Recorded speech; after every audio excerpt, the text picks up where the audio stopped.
La economía española ya está sufriendo en sus propias carnes las consecuencias de la guerra en Ucrania.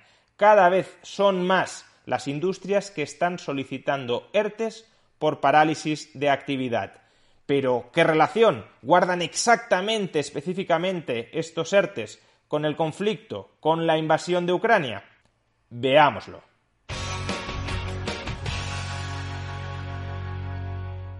Las sanciones económicas de la Unión Europea y de Estados Unidos contra Rusia van a dañar, qué duda cabe, a la economía rusa. De hecho, ya la están dañando. Sin embargo, no seamos tan ingenuos como para pensar que solo la economía rusa saldrá dañada, saldrá perjudicada de esas sanciones. También la economía de Estados Unidos y, en mayor medida, la economía de la Unión Europea saldrán muy perjudicadas. De hecho, ya están saliendo perjudicadas. En los últimos días, en España, hemos asistido a una catarata de empresas, sobre todo dentro del sector industrial, que están anunciando paralizaciones en su actividad, que se están acogiendo a los ERTE para poner a parte de su plantilla en suspensión, porque, según alegan, el nuevo contexto macroeconómico derivado de la guerra entre Rusia y Ucrania les vuelve imposible funcionar, operar rentablemente. Vamos a repasar los nombres de algunas de estas empresas, así como las causas que han alegado precisamente para suspender su actividad temporalmente en nuestro país. En primer lugar, Acerinox, más en particular su planta en Los Barrios, que ya ha anunciado un ERTE para su plantilla. Acerinox es una compañía que produce acero, y el acero se produce con un uso muy intensivo de electricidad. Dado que la electricidad se ha encarecido tanto durante los últimos días, durante las últimas semanas, la producción de acero ahora mismo no es rentable, no es viable en España.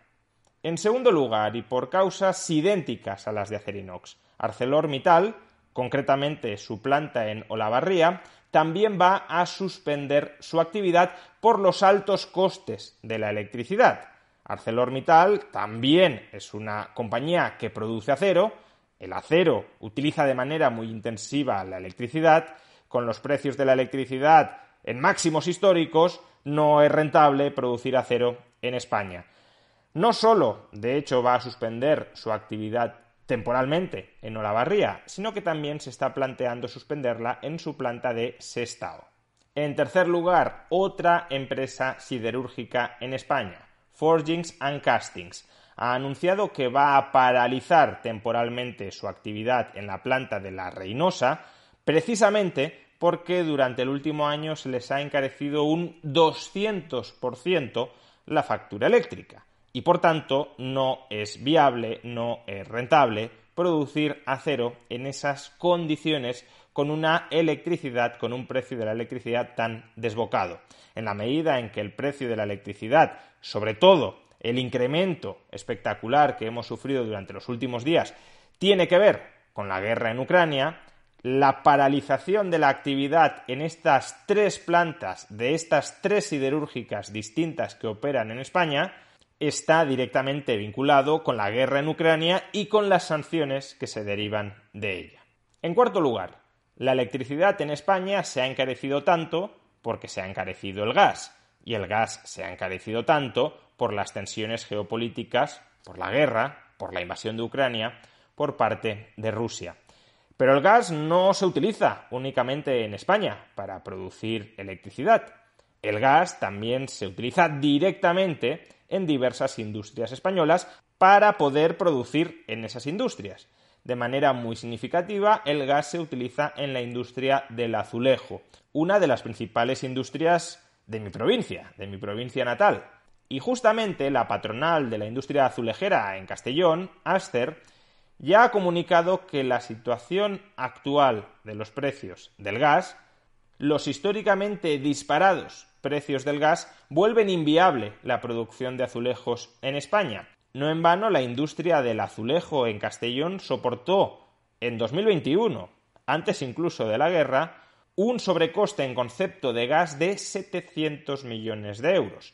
Si el gas ha seguido subiendo hasta unos niveles en los que resulta equivalente a un barril de petróleo en torno a $600 por barril, es evidente que la viabilidad de la gran mayoría de estas empresas está en duda, está en cuestión, está en suspenso hasta que no se resuelva el conflicto, la guerra, la invasión de Ucrania y hasta que no se abaraten de manera significativa los precios internacionales del gas. De hecho, los sindicatos del sector ya han adelantado que en los próximos días muchas de las empresas azulejeras en Castellón presentarán solicitudes de ERTES, es decir, paralizarán parte de su producción y pondrán a parte de su plantilla en suspenso. Quinto, la planta en Navarra de General Mills también se está planteando presentar un ERTE sobre parte de su plantilla. El motivo, que esta planta fabrica productos de Natural Valley, barritas energéticas, o de Old El Paso, por ejemplo, tortitas de maíz o de trigo y salsas, y para todos estos productos es imprescindible aceite de girasol, un aceite que estaban importando desde Ucrania y que ahora mismo, tanto por la guerra como por las sanciones, como por las dificultades logísticas en las que se encuentra todo ello, esa importación no es viable. Y si no hay aceite de girasol disponible, no se pueden producir estos productos, y si no se pueden producir estos productos, no tiene sentido que los trabajadores vayan a la fábrica a trabajar si no van a poder producir nada. Sexto, la industria del automóvil española también se está resintiendo. Esta industria ya venía sufriendo durante los meses anteriores como consecuencia de la escasez internacional de microchips. Sin microchips no se pueden producir automóviles y si no se pueden producir automóviles, entonces parte de su plantilla de trabajadores dedicada a producir automóviles debe quedar en suspenso. Los ERTE, de hecho, habían regresado ya con fuerza antes de la guerra a la industria de los automóviles como consecuencia, como decimos, de la escasez de microchips. Pero es que a estas dificultades desde el lado de la oferta se le añaden ahora dificultades desde el lado de la demanda. Como ya tratamos en un vídeo anterior, muchas compañías automovilísticas van a dejar de vender en el mercado ruso. Por consiguiente, ya no es solo que no se pueda producir porque no haya microchips, es que además ya no se necesita producir tanto porque todos los automóviles que se vendían en Rusia van a dejar de venderse. Hay también, por tanto, una caída de la demanda global de automóviles desde el lado del mercado ruso. Y eso, por consiguiente, lleva a la necesidad de producir menos automóviles y de mantener a menos trabajadores trabajando en la producción de automóviles. Y por último, la compañía Valeo Iluminación, en Martos, compañía dedicada a la producción de componentes para automóviles, por ejemplo los faros de los automóviles, también anuncia un ERTE de 2.000 personas. ¿Por qué razón? Pues de nuevo por razones desde el lado de la oferta y desde el lado de la demanda. Razones desde el lado de la oferta. Para producir los faros necesitan de cableado que es producido en fábricas de Ucrania. Fábricas de Ucrania que ahora mismo no pueden suministrar ese cableado. Por consiguiente, aunque hubiera demanda de faros para los automóviles, no pueden producirlas por falta de materiales.